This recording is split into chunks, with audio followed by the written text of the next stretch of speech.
Starting off, I have straight hair for this, so if you need to straighten your hair, straighten it.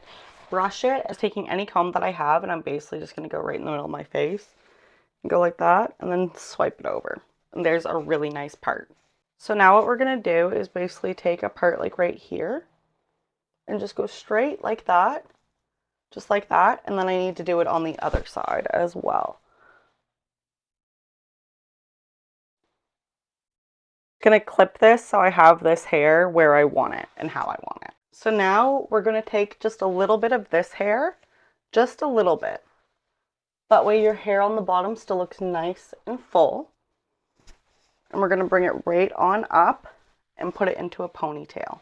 And do that to this side as well. Now some hairspray to just kind of like neaten up this area.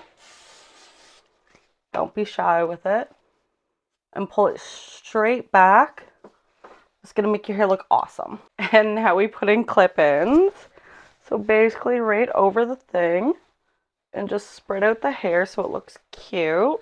And then the other one. And now I'm gonna go do my makeup and show you the finished result. And I forgot to film an ending, but this was the final look. I hope you enjoyed and I hope you have a great day. Bye!